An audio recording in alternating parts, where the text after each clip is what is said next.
आप सभी को दीपावली की शुभकामनाएं।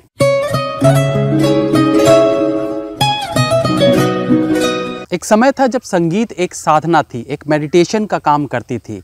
गीत इतने प्योर होते थे कि लोग उन्हें सुनते हुए उस गाने को अपनी ज़िंदगी से कनेक्ट करके देखते थे। ये वो गाने हुआ करते थे जिन्हें किसी पब्लिसिटी की ज़रूरत नहीं पड़ती थी, खुद ब खुद लोग इनके फैंस हो जाते थे। लेकिन अब संगीत का अर्थ ही बदल चुका है, इसके मायने अलग हो चुके हैं। आज संगीत एक प्योर बिजनेस बन चुका है। आज यूट्यूब पर गानों के व्यूज़, लाइक्स और कमेंट्स से इनको आंका जाता है कि ये गाना कितना पसंद किया गया, और यहाँ तक भी ठीक था। लेकिन अब जिस तरह के डर्टी गेम्स इन गानों को लेकर चैनल्स खेल रहे हैं वो नहीं होना चाहिए। ये चिंदी चोरी जैसी हरकतें जो ये बड़ी कंपनीज और प्रोडक्शन हाउसेस करने लगे हैं वो बहुत शॉकिंग है, गलत है। सूर्यवंशी का एक गीत रिलीज़ हुआ है ना जा। जब ये रिमिक्स वर्जन की शुरुआत फिल्मों में हुई थी तो ब्लैक एंड वाइट समय के गानों को नए इंस्ट्रूमेंट्स के साथ उसमें एक नयापन लाने की कोशिश की जाती थी, जिसे कुछ लोगों ने पसंद किया और कुछ ने इसे ओरिजिनल संगीत का मर्डर बताया।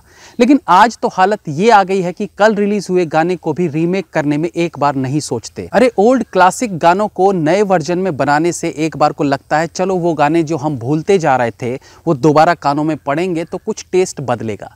लेकिन अब तो म्यूजिक इंडस्ट्री इतने बुरे दौर से गुजरने लगी है कि समझ नहीं आता कि आखिर ये और कितना गटर में जाने वाली है। नाजा ओरिजिनल गाना जिसे पावधारिया ने अभी 4 साल पहले ही गाया था, उस गाने को फिल्म में डालकर कौन सा तीर मारा है इन लोगों ने, ये समझ से परे है। आज हर फिल्म के 4 में से 3 गाने रीमेक्स होते हैं। इसका अर्थ केवल इतना ही है कि अब जो टैलेंटेड म्यूजिक डायरेक्टर्स थे उन्हें भी रीमेक करने का ये आसान तरीका दिख गया है कि बने बनाए गाने को छापते जाओ, कौन धुन बनाने का, लिरिक्स लिखवाने का झंझट पाले। या फिर म्यूजिक इंडस्ट्री में टैलेंटेड लोगों को अंदर नहीं आने दिया जा रहा है, उन्हें मौका नहीं मिल रहा है। एनीवेज, गाने पर आते हैं। इस ऑलरेडी पॉपुलर गाने में 2-4 इधर उधर की बीट्स डालकर गाने की ओरिजिनलिटी खराब करने के बाद मेकर्स ने रही सही कसर इसके वीडियो को खराब करके पूरी कर दी। 200 डांसर्स के साथ नाचने का कंसेप्ट को दोबारा लाते हुए इस गाने को पिक्चराइज किया गया है।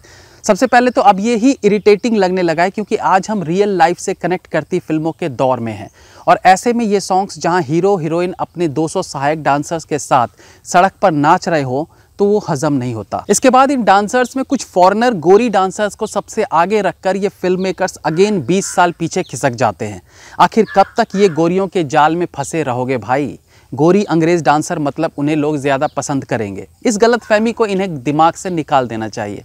अरे ये सब पहले होता रहा होगा, बट अब जब हम इक्वलिटी की बात करते हैं, जहां ब्लैक लाइव्स मैटर पर पूरी दुनिया में बवाल हो जाता है, वहां तुम खुद फिरंगी गोरियों को गानों में प्रेफरेंस देकर क्या साबित करना चाह रहे हो?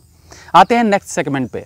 लगता है जैसे गाने के बैकग्राउंड में जो हेलीकॉप्टर है, इसी तरह का फालतूपने पर रोहित शेट्टी प्रोड्यूसर्स की जेब ढीली करवाते हैं।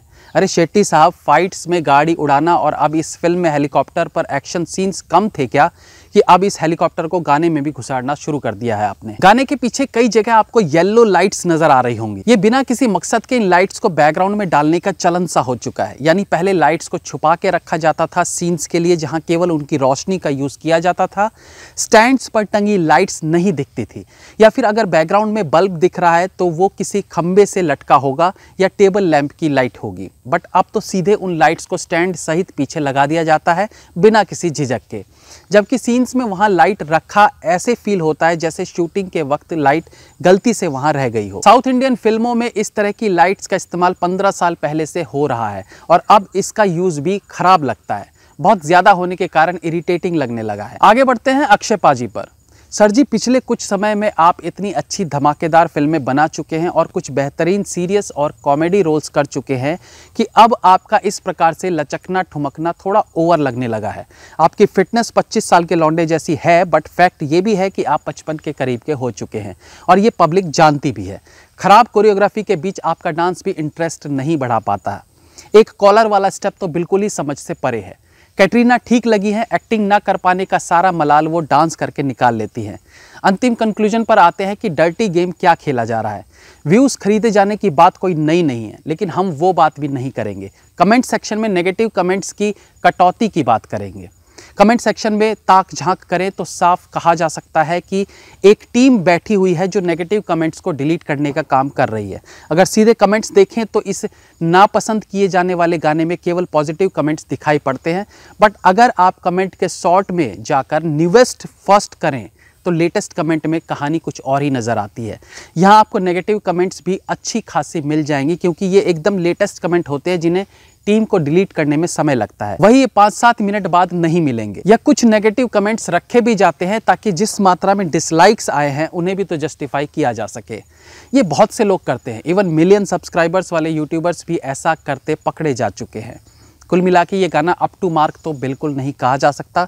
उम्मीद करते हैं कि फिल्म में भी ये गाना लास्ट में डाला गया हो ताकि हमारा टाइम वेस्ट ना हो और हम इस गाने के दौरान थिएटर से बाहर निकल रहे हों।